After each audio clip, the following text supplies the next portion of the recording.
Help me reach 1,000 subscribes. Support the video with a like, and leave your thoughts in the comments.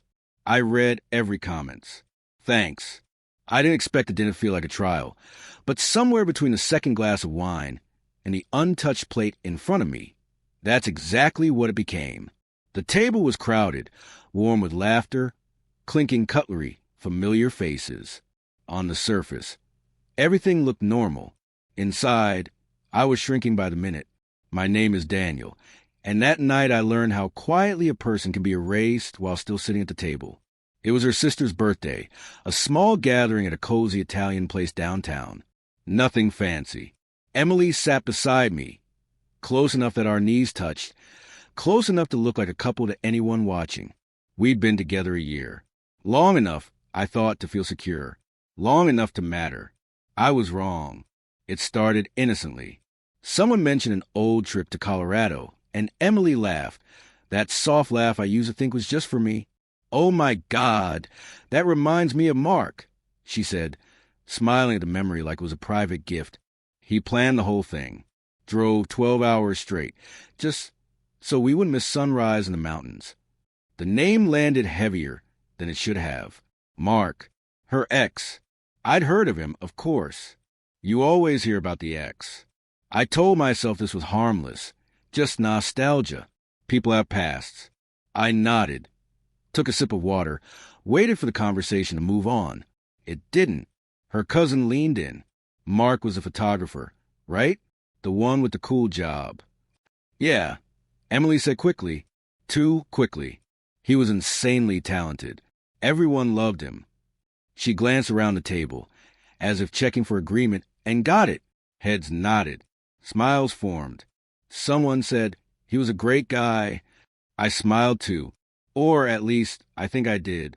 It felt stiff, like my face didn't quite remember how. No one looked at me when they said it. No one noticed the way my shoulders tightened or how my fork hovered above the plate. Forgotten. I was there, but I wasn't part of it. They kept going. Stories poured out like they'd been waiting for permission. How Mark used to surprise her with handwritten notes. How he remembered everyone's birthday. How he once stood up to a waiter who was rude to her mother. Each detail polished and brighter, shinier, until he felt larger than life. Larger than the man sitting next to her now. Emily didn't stop it. She added to it. She corrected details, filled in gaps, laughed at moments I wasn't part of. At one point, she turned to me and said, "You would have liked him, actually." The words were meant kindly. They cut anyway. I wanted to say something. Anything. I wanted to ask why this was necessary, why tonight of all nights. But I didn't. I told myself it wasn't worth causing a scene, that I was being sensitive, that real men didn't get threatened by ghosts. So I stayed quiet and listened to myself disappear. Halfway through the meal, her sister raised her glass. "To Emily," she said, smiling, "for finally moving on." Everyone cheered. Emily squeezed my hand on the table, a reflex more than a gesture. I squeezed back, even as something inside me recoiled. Moving on. From what? From who? Because from where I was sitting, Mark was still very much alive in this room. I excused myself to the bathroom, not because I needed it, but because I needed air. The mirror reflected a version of me I barely recognized. Calm on the surface, hollow behind the eyes. I reminded myself why I was here. I loved her. I believed in us. Relationships weren't competitions. Still, a quiet question crept in, unwelcome and persistent. If I left this table right now, would anyone notice the difference? When I returned, dessert had arrived. Emily was mid-sentence, talking about how Mark used to hate tiramisu, but always ordered it for her anyway. "He just got me," she said softly. That was when I realized something important. She wasn't just reminiscing. She was mourning. And I wasn't the man she was choosing in that moment. I was the one filling space, holding the seat warm while she celebrated someone else. I finished my coffee in silence, every sound sharper than the last. Laughter, plates clearing, another toast. I sat through all of it, nodding when expected, smiling when required. But somewhere between the last bite and the check hitting the table, A line was crossed. Not loudly, not dramatically, just enough for me to finally see it. I wasn't jealous of her past. I was tired of being compared to it, silently, relentlessly, in rooms where I was supposed to belong. And for the first time that night, the thought didn't scare me. It steadied me, because I wasn't angry anymore. I was done. The ride home was quiet, the kind that hums instead of speaks. Emily stared out the window, city lights sliding across her face. I kept both hands on the wheel, focused on the road, on breathing. The words from dinner replayed in my head, not as anger, but as clarity. When we stopped at a red light, she finally spoke. "You were quiet," she said, like she was pointing out the weather. I nodded once. There was a pause, then a sigh. Did I say something wrong? I waited a moment, long enough to know I wasn't reacting. I was deciding. "You didn't do anything wrong," I said, and even that felt like a lie. She turned toward me, confused. I continued, my voice steady, almost attached. But tonight made something clear.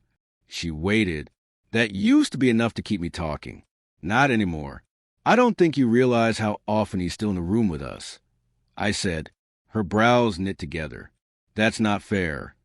"I'm not saying you can't have a past," I replied. "I'm saying I don't want to live in it." We pulled into her driveway. The engine idled, filling the space between us. She looked at me like she was searching for the right defense. "I didn't mean anything by it," she said. I believed she believed that. But intent doesn't erase impact. "I know," I said, "and that's the problem." I turned off the car. She opened the door, then hesitated. "So what are you saying?" I met her eyes. "I'm saying I don't want to be second place in my own relationship." The words landed heavier than any argument we'd ever had. Her mouth opened, then closed. For the first time that night, she looked unsure. "I didn't know you felt that way," she said quietly. "That's kind of the point," I replied. Silence settled again, but this time it felt final. She stepped out of the car. Before closing the door, she asked, "Are you breaking up with me?" I took a breath. "I think I already did tonight," I said. She nodded slowly, like someone absorbing a bruise. Then she closed the door and walked toward the house. I waited until she was inside before pulling away. The drive back felt lighter, not because it didn't hurt, but because it was honest. I didn't win anything. There was no triumph, no satisfaction, just relief. For the first time in a long while, I wasn't competing with a memory. I was choosing myself. And that, I realized, was enough. The next morning, I woke up to a quiet apartment and a calm I hadn't felt in months. My phone was silent. No apologies, no explanations. I made coffee, stood by the window, and watched the city move on.